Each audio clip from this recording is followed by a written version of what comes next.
Welcome back to season 5 of Time to Change. I'm Chasen Forehand. And I'm Dom Jones. We have some amazing conversations lined up from people doing the work. I'm excited for those and the change that it'll hopefully spark. I can't wait to jump in. So let's get started. Today, I have Debbie Radish-Respess in the house, the Alignment Alchemist, and Mike Ashebrainer, the founder and leader of the Hounds of Business community. Give it up, people.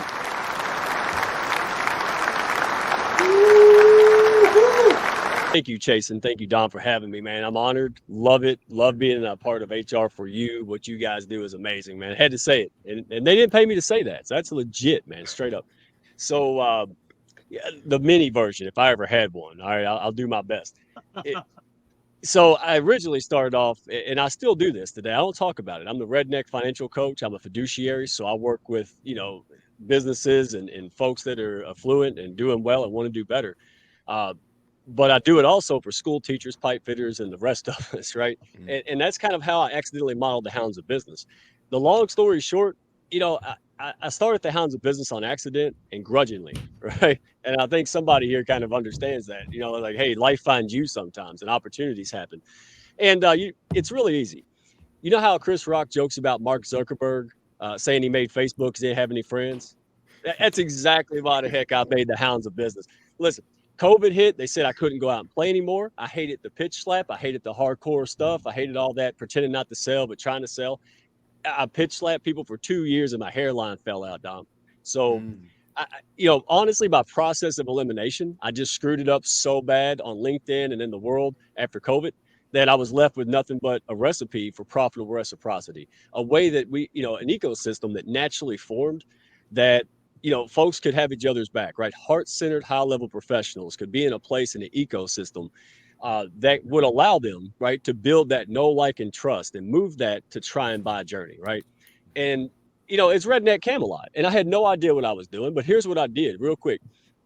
I went out there for the first time and said, you know what?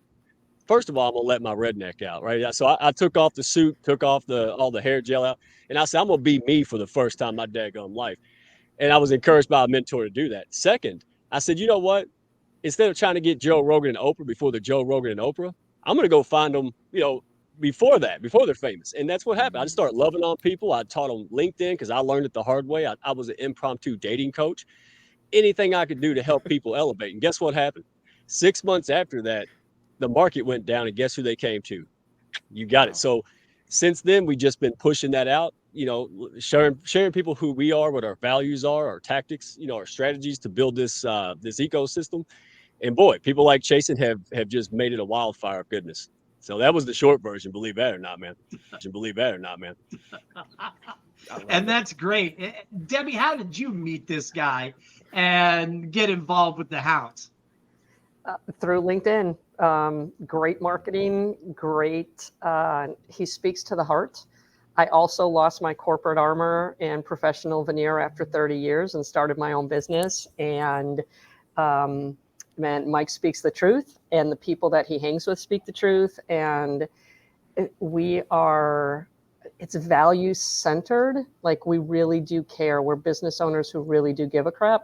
And it's just really nice to come into a group of folks who actually do care about you, whether they know you or not, whether they can use your services or not, whether they do the same thing as you or not. It's beautiful. It's absolutely beautiful. That's awesome. Wow. I love that. So you just shared earlier, Mike, the new name that you're running with is Profitable Reciprocity. Did I get that right? Yeah. That's one of the crazy things I say. Yeah. Okay. All right. So let's talk a little bit more about this whole concept of reciprocity, because you kind of alluded to it earlier, but that's kind of the heartbeat of what you do, why you do it, and how you do it. So I'd love if you can just share a little bit more about what reciprocity means for you and why is it so essential in how you do business.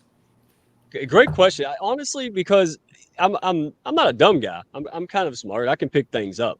But the one thing I couldn't pick up and learn and master was the how to do that direct sales, the traditional way it's taught. And I realized why that was the case, because I hated it. It wasn't me. It was like, me wearing a tuxedo. Come on, like that. I would feel real itchy. So I'll give you a perfect example because this happens every day, all day in the house, right? So there was a lady, it was a client, a good friend of mine.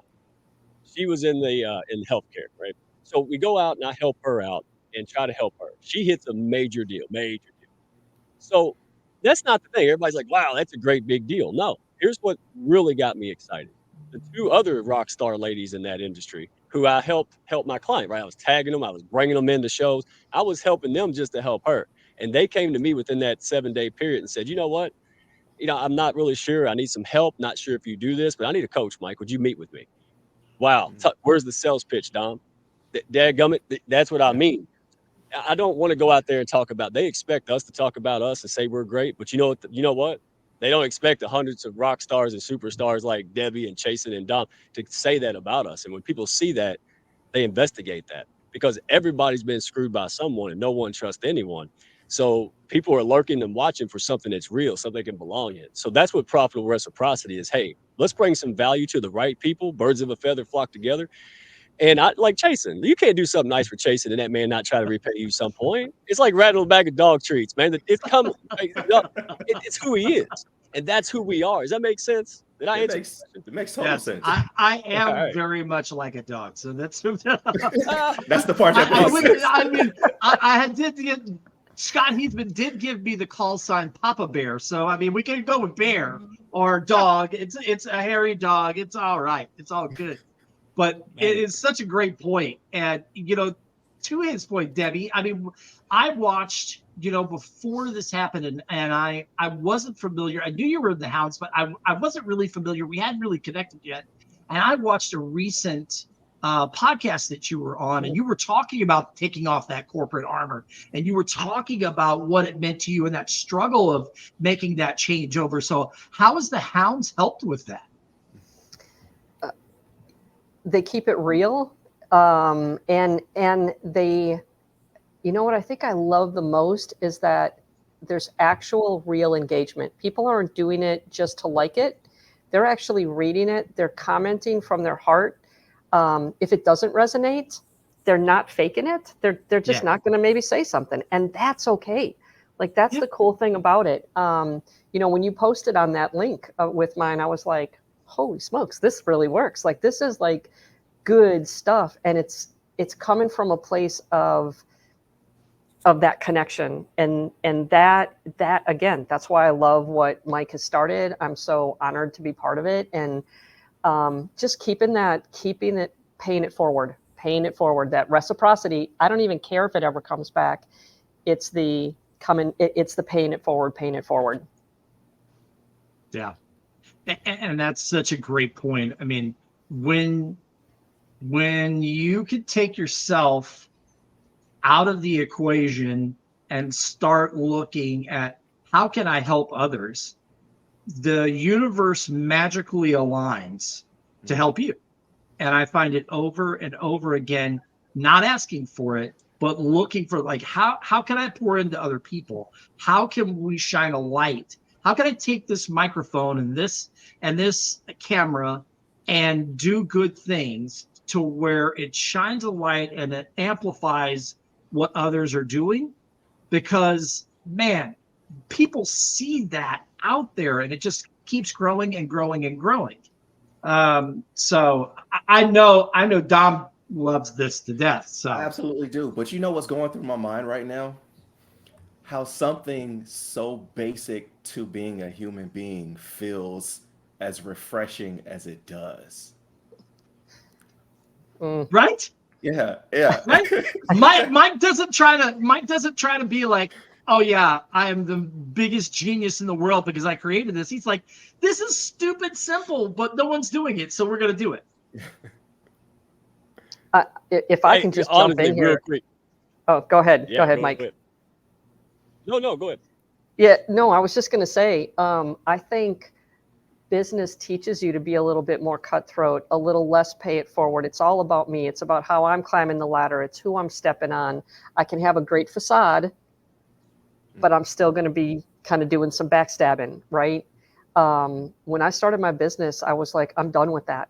It is about helping, and God's going to bring it back however he brings it back. It's not about me. It is about everybody else. And I got to get back to human, and I got to get back to who I was. So when I talk about my professional veneer, I was hiding who I was, and I was tired of it. I'm like, this is who I am. If you like it, great. If you don't, that's okay too. But I'm still gonna love you as a human. I'm still gonna respect you as a human. And I think Mike captured that in what he's doing. And these people they felt maybe that same way, that they've been stepped on. They've had to be somebody different. They had to put on the facade. They had to wear that corporate armor to protect themselves of the daily grind. It's just not okay anymore. It's just not okay. And that's, again, I could go on for days. I mean, I was in human resources for 14 years. And I got into HR because I hated our HR group.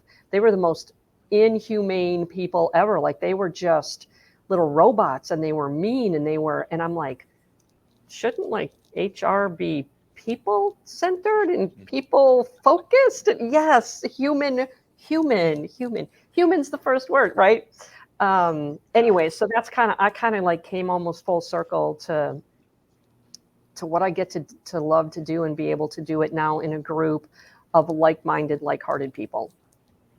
I love that. You're talking there. 3 of the 4 of us here are HR people. So I have a hashtag for my HR business that only works with social good entities, is keep the human in HR. So it's like literally like Amen. Resources. Yeah. Yeah, absolutely. And Mike, I think you were going to chime in for a bit. What did you want to add to that? No, real quick. I'm glad Debbie said it, because I felt the same way back in the day for a large employer. It was sad. And number 2, what Chasen said, well, you ain't kidding. I'm the last to know. I used to say it all the time. I feel like a poor kid waking up in Santa's workshop every single day, being around these people in this community. And someone finally told me, Dom, they said, stop. You got to stop saying that. I said, what do you mean? They said, you're Santa now. You're Santa. I was like, I'm always last to know. I was like, you ain't kidding. And again, it's brilliant. How brilliant. I don't wake up and think about what I need to get and how I get to get what I want. I help other people that, share those values, and I want to see succeed. And then I get more than I want. It's crazy. But I had a coach, high level coaches, and they said, hey, I want to coach you. I said, for free? She said, yeah. I said, why? And they said, well, when you get excited and tell everybody, we all get more business. Again, last to know. I said, well, good. Because I'm not doing it for those reasons. Yes, I want to grow my business. Yes, I want to be financially free so I can go out there and help people and do good things and not have to work for money every day. Absolutely. That's what we want to do. We're the Hounds of Business, not singing Kumbaya. Right? We have fun. We love each other. But we're here to get visibility to grow our business. Yeah. And I think that there's a misconception out there that you can't do that. And boy, we proved that wrong. We're the unicorn. We're just flying around, just making things go, wow, what was that? It's like seeing a pig fly. It's unbelievable. But dadgummit, it's here. Yeah. So now all we're going to do is scale it up. And this is proof positive right here. I mean, seeing is believing, Dom, right? Yeah, it absolutely is. As you say that, the example that's coming to mind, and cut me if I get long-winded with this, Chasen, but the example that's coming to mind is actually an age-old principle, but it's countercultural. So for those that may follow the Christian faith or maybe just remotely familiar with it, you may know about this story where some of the disciples who followed Jesus were saying, hey, we want to be great. How can we be great? And it's so interesting, the way he responded to that wasn't by saying, wasn't by like reprimanding them for wanting to be great. All of us want to be great. But he said, if you want to be great, you have to figure out how to serve the most people. You've got to become a servant for all. And Mike, what you just explained is like, you weren't focused on how can I build a platform? How can I make my name as great as it possibly can be or amass this following? It's how can I serve the largest amount of people? And I think we're looking at the fruit of that in the community that you're building. Well done. In the beginning, and if I may, because Chasen, you knew it wasn't going to be no 14 minutes, right? Like, I'm sorry. I'll just cut out the part where I laugh. I'll just cut out that stuff. Just cut me out. It'd be like 5 minutes. All right. So, but I mean, Dom, I have to say this, and I'll shut up at the end of it. Think about this. So Tanya Eberhardt, right? She's a hound. People know her. I think that's who introduced me to Debbie. Be honest. Correct. So she goes in and she does all this good stuff. So I have an opportunity to pay it back. I said, man, I'm going to do this newsletter. I'm going to spotlight her just simply because she's done so much for so many people, me included. So I go out and do this. Well, it was Bob Berg, the go-giver, right? That guy. Yeah, we've heard of him. And so I put that out there, and guess what? Wasn't probably 15 minutes later, Bob Berg's over here DMing me talking about, hey, buddy, thank you. Yeah, I'm gonna be honest. It was hard for me not to fangirl, man. I was like, wow, that's Bob Berg. Yeah. And then I'm like, hey, Bob, how you doing? But inside. So it was funny because I let it go. I said, well, that's cool. I teach people not to be a pest on LinkedIn and everywhere else. And, so I let it go. And then Tuesday rolls around and here he is saying, hey, let's do a webinar together. I have a seminar coming up. And you know what I'm saying? And think about that. Yeah. I mean, it's repeating. Again, where's the sales pitch, Dom? Yeah. It's real. Yeah. So any strays out there, man, here, welcome home, dadgummit. Hounds. I love it. Yeah. We couldn't get through an entire show without you saying that. So there you go. Dadgummit. Dadgummit. I'm woke up now. Uh-oh. Oh, mercy. Well, we have been talking to Mike Ashebrader, the founder and leader of the Hounds, Debbie Radish-Respess, the Alignment Alchemist, and we are all fans, and 3 of the 4 of us are members of the Hounds, and I appreciate Dom joining me today and being my co-host for this season. Great to have everybody on here. Great to talk about the Hounds, and thank you so much for what you're doing to connect people. It has been time to change, and we will catch you next time.